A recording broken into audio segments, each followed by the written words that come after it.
Routing logic. What is the logic in which the routing is done? Routers know about various networks. Those routes are given statically or learned dynamically using a routing protocol. Somehow, the routers know the routes. Now, the logic of routing is for those directly connected networks, it is going to deliver packet by itself. For those networks, destinations that are not connected through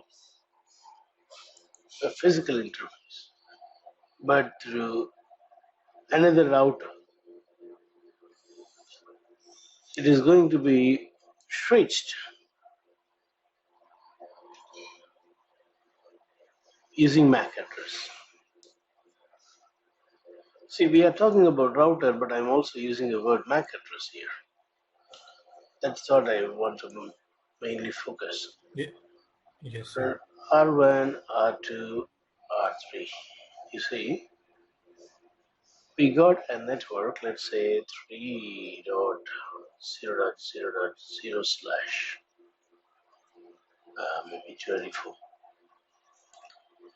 We got here 2.0.0.0 slash 24. Here I got 1.0.0.0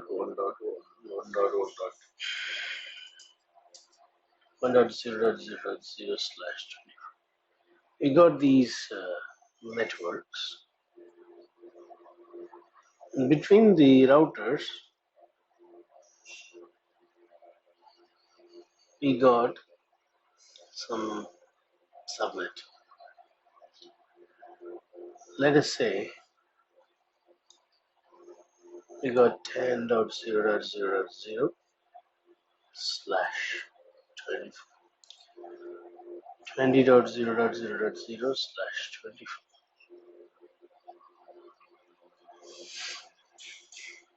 See, come out from the subnetting world and focus on routing logic, because your brain might have said by this time, hey, you should put 30 here, you got only 2.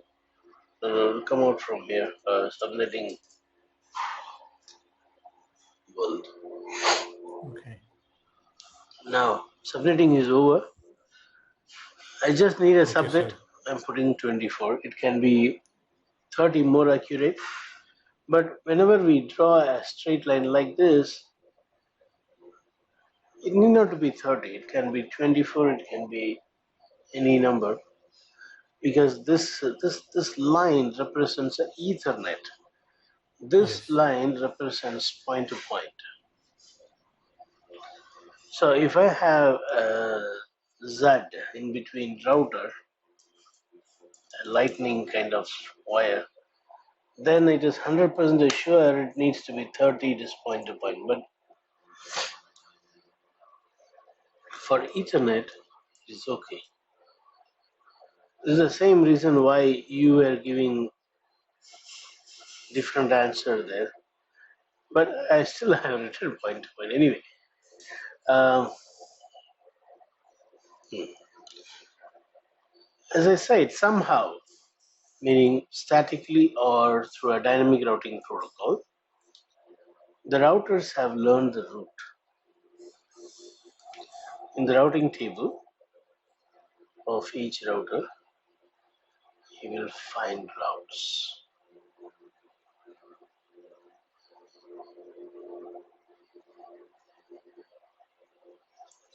So this is how the routing table will look like: connected, one network,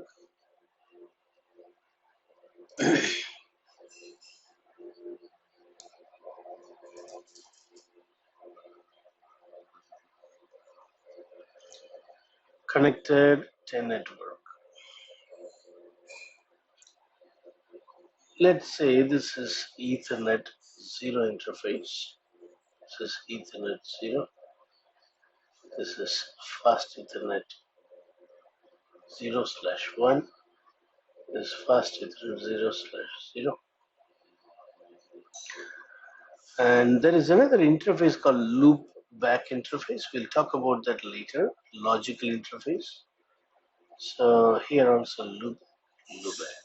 Now what it will show in the routing table is 1000/30 is connected directly via loopback 0, directly on the loopback 0 interface.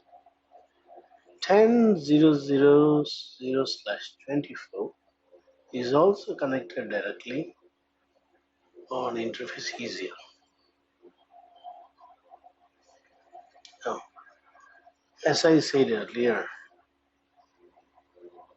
the routes for reaching the other networks which are not connected directly is also now seen in the routing table. Maybe I might have given it statically, so I say S2 network slash 24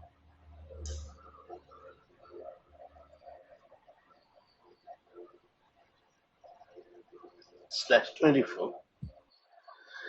This is not directly connected to router 1. We are seeing the routing table in router 1. So is this 2 directly connected to router 1? No. So it says it is connected via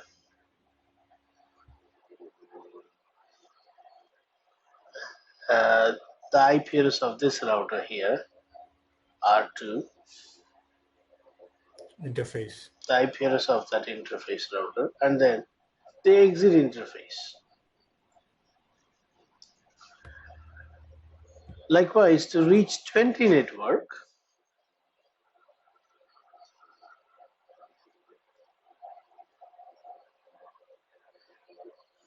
is also connected via router 2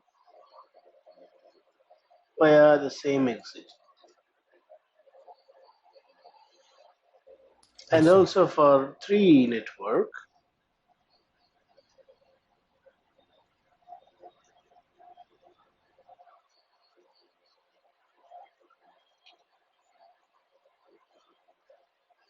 same router 2 is 0.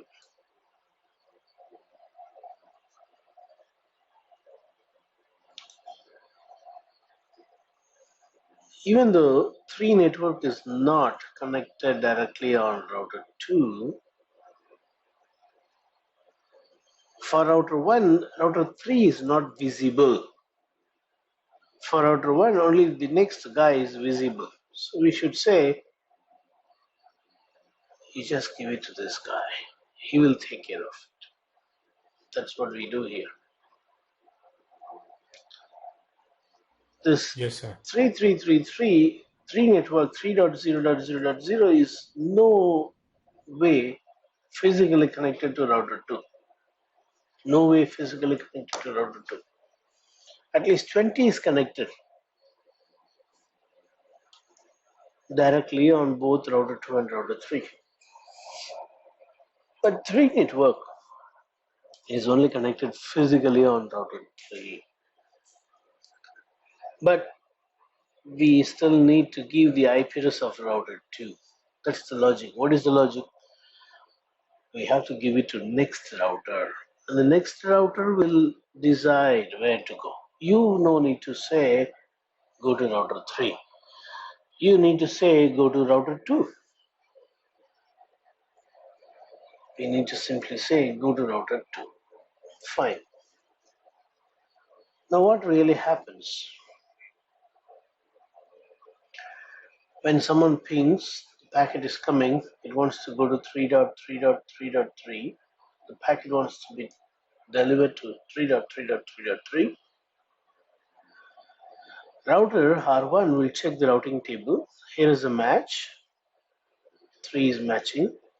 So what it does is it puts the MAC address of R2 as the destination and the MAC address of Ethernet 0 as the source. Let me repeat. We got a computer here.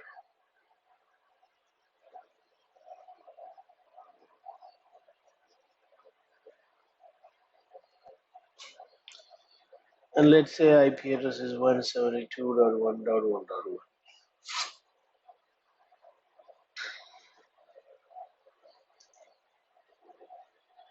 And here the IP address is 172.1.1.2. So that will also be now seen in the routing table.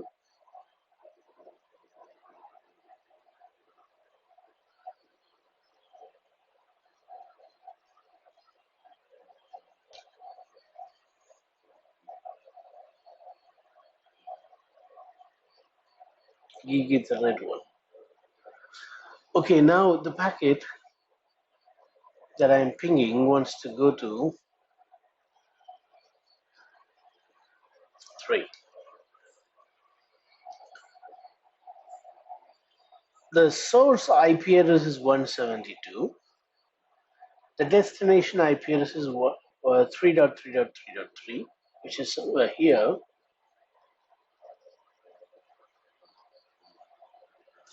Then this cannot be loopback. Let me make it as Ethernet.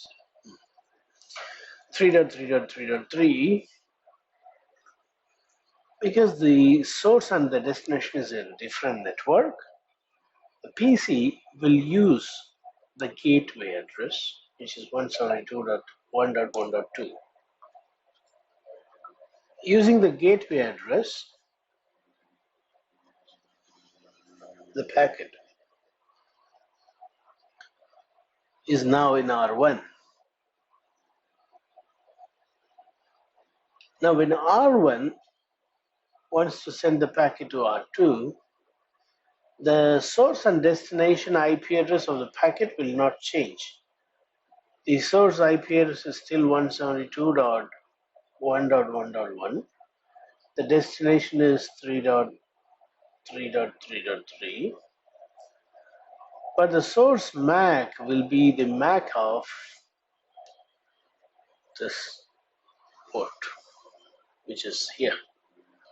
So let's say the MAC address is AAA here and MAC address is BBB here. CCC DD.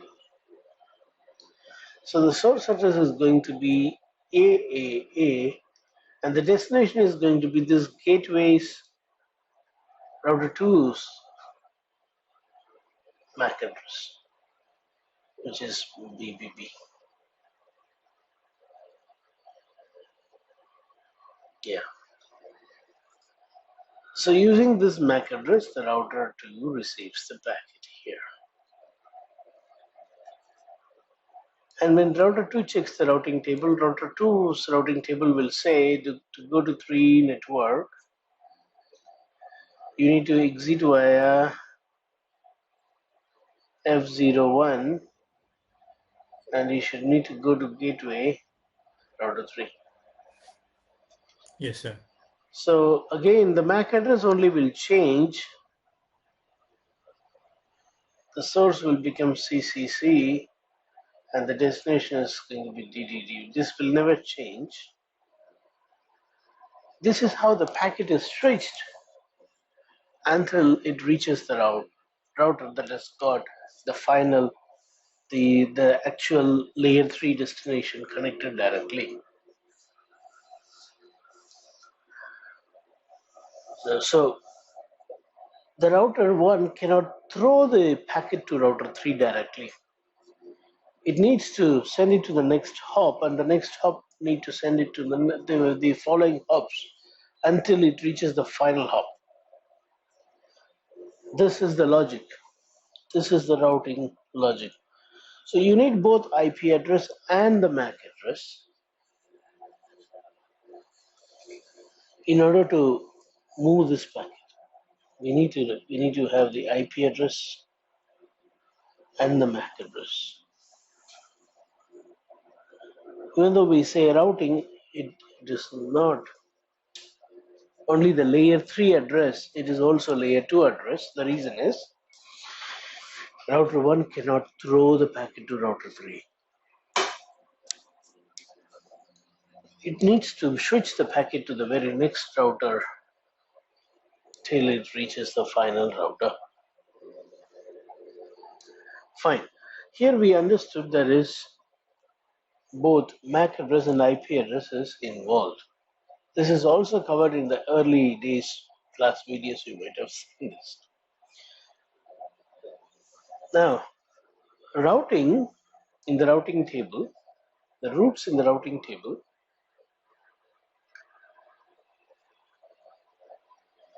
are updated manually. We call it a static route,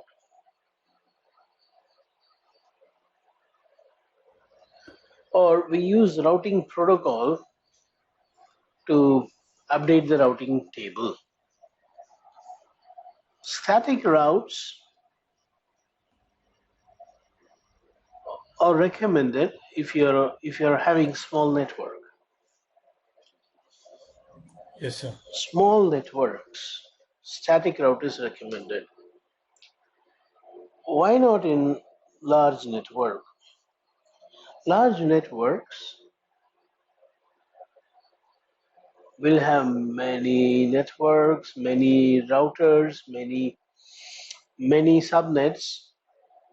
There are chances that failure of a link may make our routes invalid. So when we have a static route, we'll be pointing towards an interface. The interface may go down because it's a large network. Maintenance is not that easy. Whenever a link goes down, we expect the static route that we have written also should vanish, but it won't get vanished because it is statically written. Unless we go and remove it, it will not be removed. But because there is a route available, the routes are going to be still forwarding the packet without knowing the link is gone down, which will be a waste of process utilization, bandwidth utilization.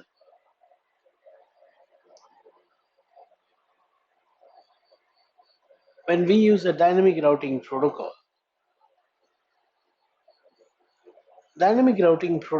will upgrade the routing table dynamically whenever there is a change. When a link goes down, the connectivity to various destinations may get altered via another path dynamically if there is another path available. So it depends on the routing protocol, how quick the convergence is going to be. But definitely there is going to be a convergence time. When a path goes down, to switch the packet to the other path, there's going to be a convergence time. During this time, there will be some drop. In short, static routes are manually given. When there is a topology change, we have to manually alter it according to the new change. If not, the packets will be still forwarded, assuming the path is still available, and the path which is broken will drop the packet there.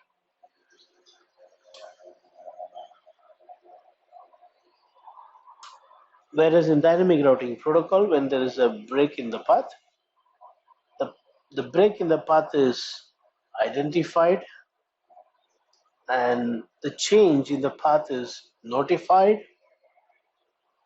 to all the routers dynamically, so that all the routers will recalculate the path and push the packets via a new path if new path is available.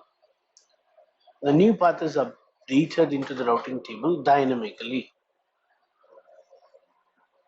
which reduces the administrator's work. Not only that, improves the network performance because the convergence is much faster compared to the static routing. In static routing, there is no dynamic convergence. We have to manually go remove the old static route, put the new one when there is a topology change. Whereas in dynamic routing protocol, the convergence are dynamic and the time taken to convergence to provide a converged route, new route, is very less comparatively.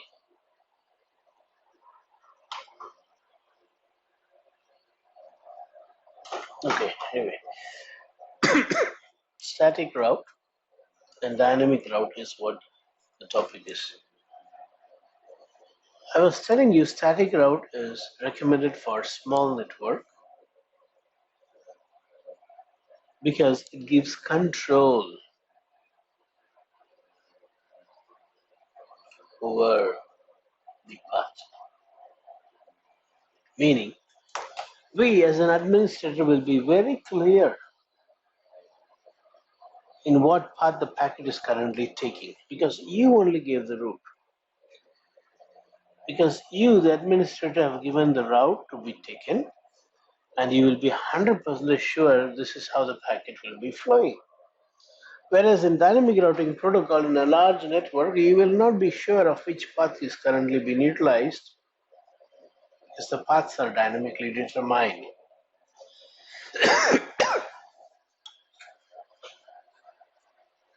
I'm trying to explain you the advantage of static route.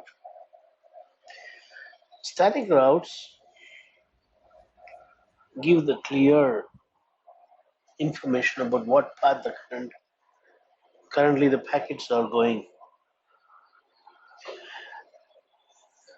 We cannot give that assured path information. We cannot really say, we cannot be 100% certain that the path taken in the dynamic routing protocol environment,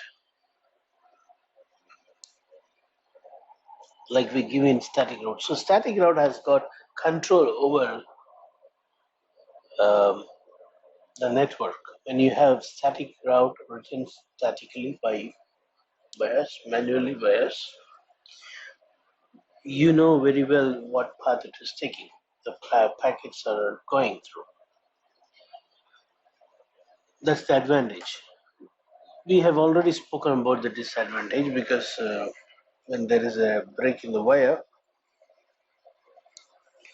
we will not be knowing uh, only when someone complains or when you notice a lot of packet getting dropped for some destination. You need to start troubleshooting why there is a drop, where there is a drop. Then you will come to know that there is a wire cut. And if there is any other alternate path to those destinations, you may need to rewrite the static route and all the routers, or you may need to fix the wire. Till that time, there is going to be a drop.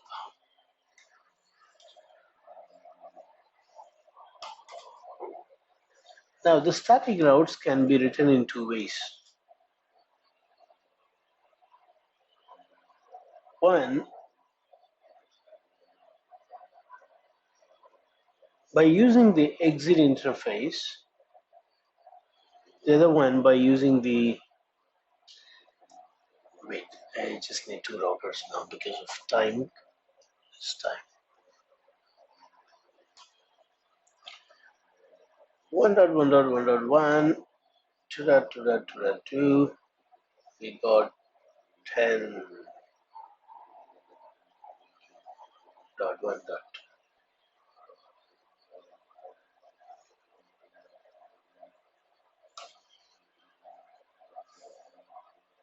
Now, this router don't know about 2.2.2.2. I need to feed the route manually. We call it a static routing. How? The command is IP route, meaning route the IP packets that wants to go to any network in 2, let's say any network in 2. This is how we write. The first octet only we are focusing to that 2255.0.0.0, which means if the packet's destination just matches 2 in the first octet, route all those IP packets to 10.0.0.2. This is one way of writing static route. Here we are giving the IP address of the next router 10.0.0.2.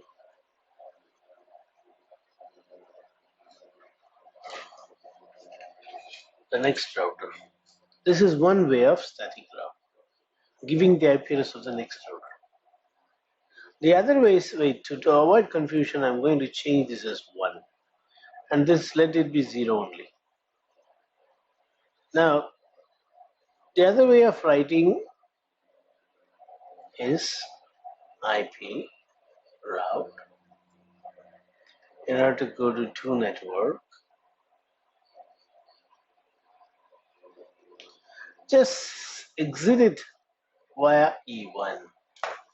You're saying just push it out on this interface, on this port. Just push it, push outside, push it out, send it out via E1. So when you want to say the IP address, you need to say the IP address of router 2. When you want to say the interface name, you need to say the interface name of your own.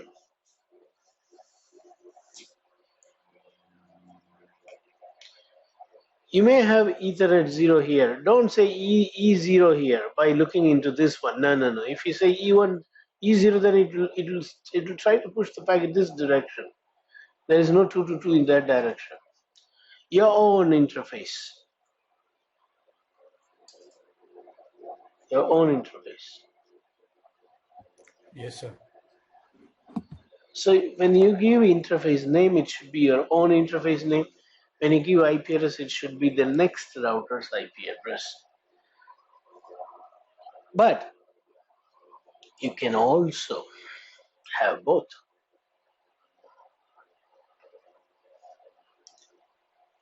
You can also have both IP route 2.0.0.0, 255.0.0.0.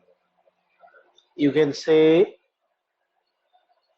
10.0.0.2 and also the interface E1. That is also available, but not many using it. Not many using it. You will either use the first one or the second one, but this is also available. You can have both. This should be the gateway and this should be the exit. You can be very clear in giving this. This is also available, which we'll be seeing in the lab later. There is also one more called default route in the static route, which we will be using on the stub routers. I'll explain you that in the next class.